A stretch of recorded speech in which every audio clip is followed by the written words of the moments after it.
नमस्कार साथियों, स्वागत है कम्युनिकेशन स्किल्स के इस वीडियो कोर्स के भाग 5 में।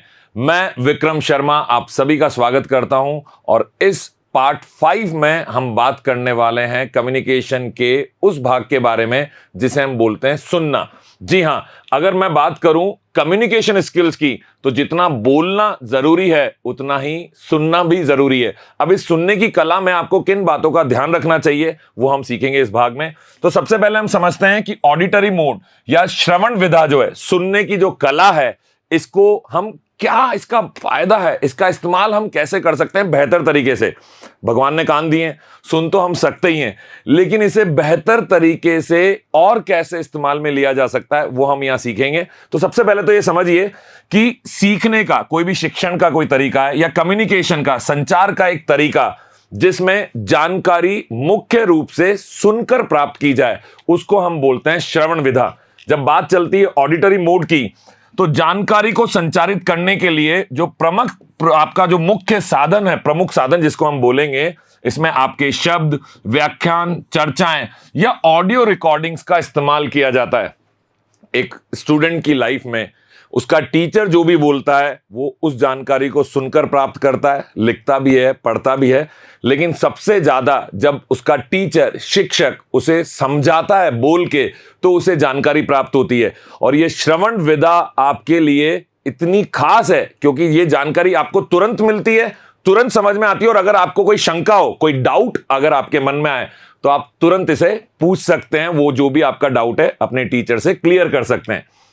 बात चल रही है श्रवण विधा की, तो जो व्यक्ति श्रवण मोड को पसंद करते हैं, जिन्हें कोई भी जानकारी प्राप्त करने का तरीका क्या अच्छा लगता है कि मुझे आप बोलकर एक बार समझा दो। आपने ये एक्सपीरियंस किया होगा, आपका अनुभव रहा होगा कि कई बार कुछ लोग होते हैं जो कहते हैं एक बार बस मुझे बोलकर समझा दो, फिर बाकी सब कुछ मुझे क्लियर हो जाएगा, मुझे सब समझ में आ जाएगा। तो ऐसे जो भी लोग हैं जिन्हें श्रवण मोड पसंद है, वो व्याख्यान सुनना पसंद करते हैं, कोई भी लेक्चर उनको पसंद आता है, समूह में चर्चाओं में भाग लेने में उनका इंटरेस्ट रहता है। बहुत सारे लोगों से वो एक साथ एक ही समूह में एक चर्चा में आना उन्हें पसंद है क्योंकि उस जगह पर सब लोग बोलकर अपनी जानकारी साझा कर रहे हैं और उन्हें यह कार्य अच्छा लगता है। शिक्षा के लिए ऑडियो स्रोतों का उपयोग करने से ऐसे लोग लाभ उठा सकते हैं। पढ़ने के लिए, समझने के लिए, कोई भी ज्ञान हासिल करने के लिए ऐसे लोगों को ऑडियो नोट्स से भी बड़ा फायदा होता है। जब श्रवण विधा की मैं आपसे बात करता हूं, तो जो श्रावण शिक्षार्थी हैं, जो भी इसके माध्यम से, सुनने के माध्यम से चीजों को सीखते हैं, इनके पास मजबूत सुनने की कौशल होते हैं। मजबूत सुनना मतलब क्या? गहराई से उसे सुनना, एक ही बार में उनको वो बात याद रहने लगती है। तो ये कला है। कई लोगों के लिए हमको बात को कई बार दोहराना पड़ता है, लेकिन कुछ लोग एक बार सुनते हैं और उन्हें यह बात याद रह जाती है। तो जिनके पास ये कौशल है, तो उन्हें मौखिक रूप से जो भी प्रस्तुत किया जाता है, बोल के जो भी उन्हें दिया जाता है, जो भी जानकारी उनके साथ साझा की जाती है, वो जानकारी उनको बेहतर तरीके से याद रह पाती है। तो अगर आपके पास ये कला है, तो इस कला का इस्तेमाल आप जानकारी को प्रोसेस करने में, मतलब उसके ऊपर काम करने में, उस जानकारी का विश्लेषण करने में और उसे लंबे समय तक याद रखने में इस कला का इस्तेमाल किया जा सकता है। और अगर आपके पास इस कला की थोड़ी कमी है, तो थोड़े अभ्यास से आप इस कला को, क्योंकि ये कला है ना, इसे सीखा जा सकता है। ये ऐसी चीज नहीं है जो आपके अंदर जन्म से हो, इसे सीखा जा सकता है। हर स्किल को सीखा जा सकता है। उसी तरीके से आप श्रवण कला को भी सीख सकते हैं। ये शिक्षण मोड को विशेष रूप से श्रावण शिक्षार्थियों के लिए, जो भी सुनकर जानकारी लेना पसंद करते हैं, उनके लिए प्रभावी बनाता है। ये मोड जो है, श्रवण विधा का मोड, ये आपके मौखिक तौर पर जो आप ज्ञान किसी के साथ साझा करते हैं, उन सभी लोगों के लिए फायदेमंद होता है जिन्हें इस श्रवण विधा का उपयोग करना आता है। मौखिक संचार पर इसमें जोर दिया गया है क्योंकि कोई एक बोलेगा तभी तो दूसरा सुनेगा।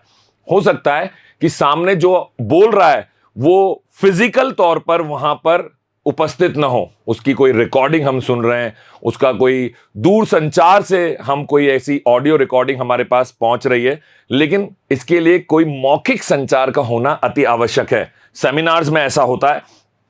जानकारी या डेटा को तत्काल प्राप्त करने की प्रक्रिया, तत्काल मतलब जैसे ही बोला उसी वक्त तो आपको जानकारी मिल गई, क्योंकि आप जानकारी कैसे ले रहे हैं? सुन के। अब अगर मैं लिखकर आपको कोई जानकारी दूं तो वो जानकारी आप तक पहुंचने में समय ले सकती है। चिट्ठी भेजूंगा तो आप तक पहुंचने में समय लेगी, ईमेल भी भेजूंगा तो आपके पास तो तुरंत पहुंच जाएगी, लेकिन आप उसे कब चेक करेंगे अपना कंप्यूटर खोल के, यह निर्भर करता है इस बात पर कि वो जानकारी कितने समय में आप तक पहुंचेगी। लेकिन अगर मैं आपसे आमने सामने खड़े होकर सीधी बात करूं तो जानकारी तुरंत ये पहुंच जाती है। तो ये रियल टाइम रिसेप्शन की बात करता है, वास्तविक समय में प्राप्ति होती है जब भी हम सुन रहे हैं किसी बात को। तो जब बात चल रही है लिसनिंग की और हम बात कर रहे हैं वास्तविक समय में ज्ञान की प्राप्ति की, तो जो वास्तविक समय में आपको प्राप्ति मिल रही है इसमें किसी भी घटना के होने और उसके अनुभव की जो प्राप्ति आपको होती है उसके लिए कोई भी विलंब नहीं होता है, न्यूनतम विलंब में आपको जानकारी मिल जाती है। तो ये एक ऐसा मोड है, श्रवण मोड जो है, सुनने की जो विधा है, इसमें आपको तुरंत जानकारी प्राप्त होती है। जब बात चल रही है रियल टाइम रिसेप्शन की, तो वास्तविक समय में प्राप्ति को आमतौर पर लाइव स्ट्रीमिंग, आपने देखा होगा कई लोग YouTube लाइव आते हैं तो वहां वीडियो स्ट्रीमिंग भी हो रही है और ऑडियो भी आपको साथ में सुनने को मिल रहा है। फेसबुक लाइव आते हैं, या आजकल जितने भी एडटेक प्लेटफॉर्म हैं जिनके माध्यम से आपको पढ़ाया जाता है ऑनलाइन, ये सब भी लाइव स्ट्रीमिंग का इस्तेमाल करते हैं। तो इससे तत्काल आपको संदेश प्राप्त होता है, जानकारी प्राप्त होती है। और लाइव प्रसारण जब आप करते हैं तो ऐसी सारी टेक्निक्स के साथ इसको जोड़ा जा सकता है। जो श्रवण मोड है ये हर उस टेक्निक के साथ जुड़ा हुआ है जो लाइव प्रसारण के साथ जुड़ी हुई है या उनके माध्यम से की जाती है।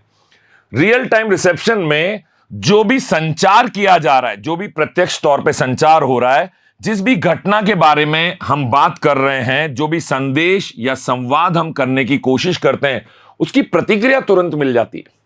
समझिए, मैंने आपको कुछ बोला, आपने सुना, समझा और तुरंत उसके ऊपर मुझसे एक सवाल पूछ लिया, या हां या ना कर दिया, या सहमति या असहमति जता दी। तो प्रतिक्रिया, जिसको हम फीडबैक बोलते हैं, इसके माध्यम से हम तुरंत दे सकते हैं, क्योंकि हम सुन रहे हैं और हम तुरंत उस बात का जवाब दे सकते हैं। रियल टाइम रिसेप्शन की एक खास बात और है, वास्तविक समय में जब आप किसी भी चीज की प्राप्ति करते हैं, किसी भी जानकारी की, तो ये जो संवेदनशील जानकारियां हैं ये आपको तुरंत मिल जाती हैं, इसमें विलंब नहीं होना चाहिए। कोई भी चीज बहुत इंपॉर्टेंट है और आपको उसकी जानकारी देर से हो तो फिर ऐसी चीज की इंपॉर्टेंस, जो उसका महत्व है, वो खत्म हो जाता है। तो वित्त संबंधी जितनी भी जानकारियां हैं, जो फाइनेंस से जुड़ी हैं, जो पैसे से जुड़ी हैं, कोई भी आपातकालीन सेवाओं की हम बात करें, मान लीजिए कोई रोड एक्सीडेंट हुआ और उसी समय हमने किसी को फोन किया। अब फोन किया तो सामने वाले को, जब जिसने फोन उठाया किसी हॉस्पिटल में या किसी आपातकालीन सेवा केंद्र में, तो उसको हमने जो जानकारी दी मौखिक तौर पे कि यहां एक एक्सीडेंट हो गया है, 2 लोग घायल हैं, जल्दी एम्बुलेंस भेजो, ये बात उसने तुरंत सुनी, आपसे जानकारी ली, आपका नंबर लिया, एड्रेस लिया, किस जगह पे हुआ, कितनी लोगों को चोट पहुंची है, कितनी ज्यादा गंभीर चोटें पहुंची हैं, ये सारी जानकारी तुरंत बिना किसी डिले के, बिना किसी विलंब के एक दूसरे के बीच में साझा हुई और तुरंत कार्रवाई की जा सकी। ऑनलाइन गेमिंग और विभिन्न क्षेत्रों में भी ये रियल टाइम रिसेप्शन काम करता है। अब अगर मैं आपसे बात करूं लिसनिंग में, तो एक चीज होती है जिसको हम बोलते हैं मल्टी सेंसरी एक्सपीरियंस, बहु भौतिक अनुभव। अब ये बहु भौतिक अनुभव जो है, ये एक ऐसा अनुभव है जिसको हम कई सारी चीजों से एक साथ प्राप्त करते हैं। छूकर, सूंघकर, एक ही चीज के बारे में जानकारी ले रहे हैं। तो मान लीजिए एक बड़ा आपके सामने खाना आया और स्वादिष्ट लग रहा है, तो आपने देखा, देखने से भी आपको सुंदर लग रहा है, फिर आपको उसकी सुगंध आई, तो वो भी एक अपने आप में अनुभव है। फिर आपने छू के देखा, एकदम गर्मा गर्म है, तो ये एक तीसरे तरह का स्पर्श का अनुभव आपने लिया। तो ऐसे किसी भी चीज के लिए जब आप जानकारी जुटाते हैं अलग अलग माध्यम से, एक साथ, माध्यम अलग अलग हैं, छू के, सूंघ कर, देख कर, सुनकर, इन सभी माध्यमों से जब एक साथ जानकारी मिलती है तो उसको हम बोलते हैं बहुभौतिक अनुभव, मल्टी सेंसरी एक्सपीरियंस।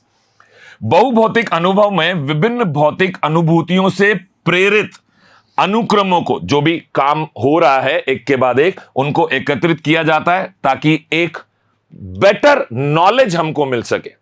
क्यों चाहिए हमको मल्टी सेंसरी एक्सपीरियंस? बहुभौतिक अनुभव की क्या आवश्यकता है? हम देखकर भी तो बता सकते हैं खाना है, लेकिन जब उसकी सुगंध भी आई तो हमें यह एहसास हुआ कि यह खाना बड़ा स्वादिष्ट होगा। यह एक अनुभव तैयार हुआ हमारे मन में, एक अनुभव की प्राप्ति हुई हमें।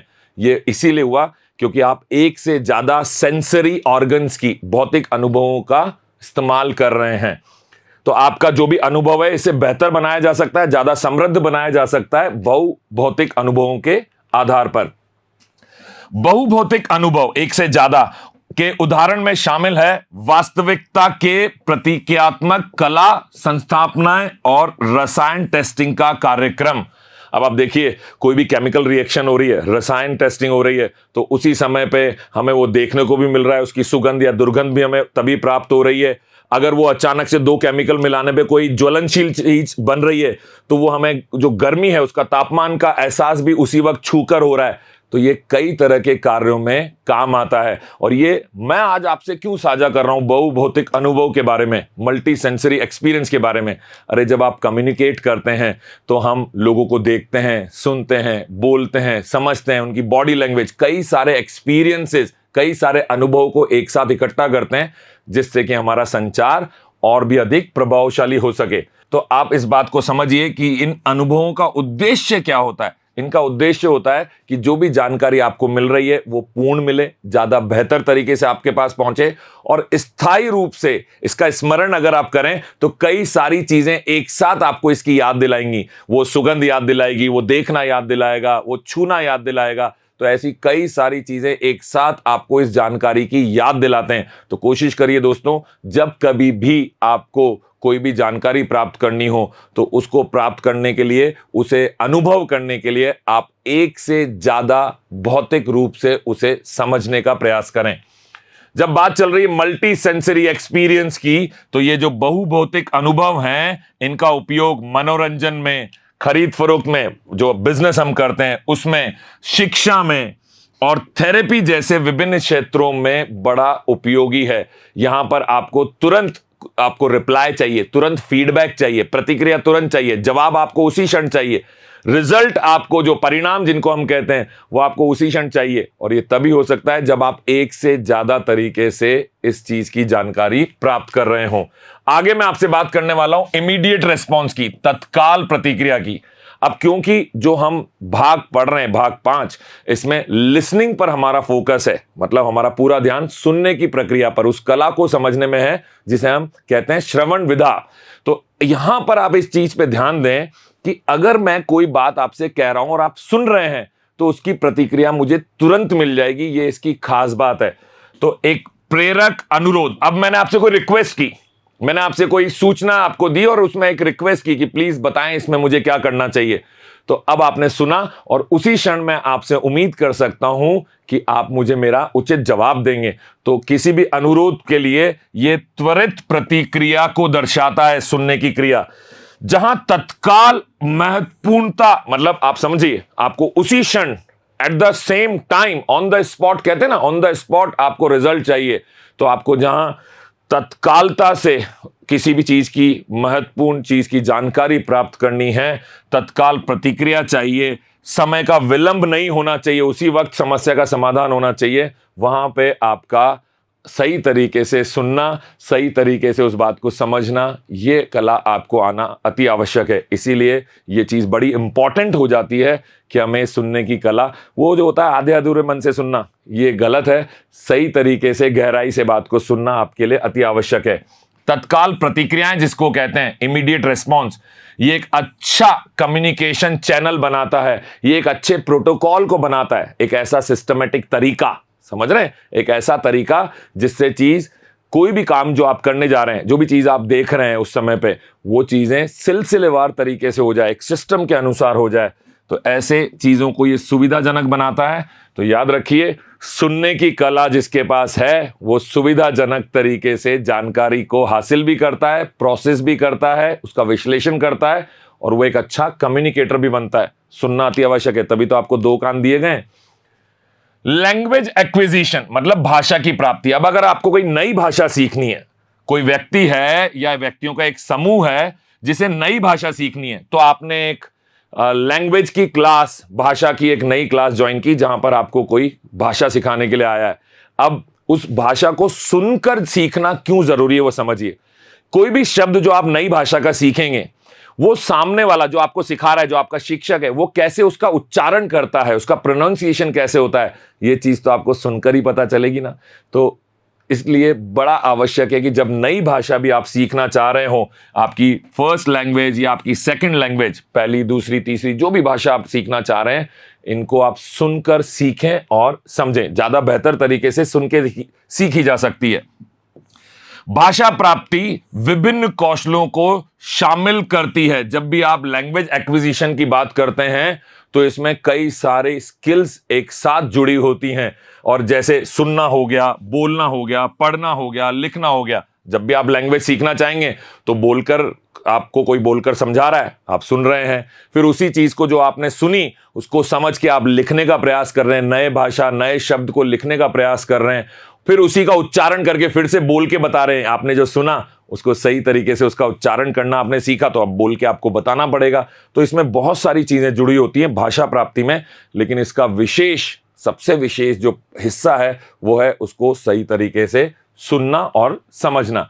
जब बात चल रही है भाषा प्राप्ति की, तो एक सामाजिक परिस्थितियों में भाषा के प्रत्यक्ष अनुभव को, जो भी भाषा का इस्तेमाल हम कर रहे हैं उससे जो आपको एक्सपीरियंस आ रहे हैं, उसका औपचारिक निर्देशन, जो भी एक सिस्टमेटिक तरीके से फॉर्मल डायरेक्शन में जो काम हो रहा है, और जो भी वातावरण में आप काम कर रहे हैं उसके माध्यम में आप किस तरीके से, किस कंटेक्स्ट में इसकी बात होगी, ये तभी सीख पाते हैं कब किस चीज को इस्तेमाल करना है, जब आपने उसको सही तरीके से सुना हो और समझा हो। तो लैंग्वेज एक्विजिशन में, मतलब भाषा प्राप्ति में, आपके सुनने की कला बड़े काम की है। बच्चे अक्सर क्या करते हैं, ये जब छोटे होते हैं तो जो भी इनका ध्यान रखते हैं, जो भी इनके देखभाल करता है, आमतौर पर ये माता पिता होते हैं, और स्कूल में जब हम जाते हैं तो ये हमारे शिक्षक होते हैं। तो उनकी जो बोली होती है, उसकी बोली को सुन के, अपने माता पिता की बोली को सुन के, अपने शिक्षक की बोली को सुन के, और जो हमारे मित्र होते हैं, दोस्त जिनको हम बोलते हैं, इनके बोलने चालने का जो तरीका होता है, उसी तरीके को बच्चे अपनाते हैं। आपने देखा होगा आपके घर के बच्चे भी उसी तरीके से बोलने लग जाते हैं जैसे कि आपके घर के बड़े बात करते हैं। तो ये जो सुनने की कला है, ये बहुत गहरा असर डालती है किसी के मन पर, उसकी जानकारी पर और उसके ज्ञान पर।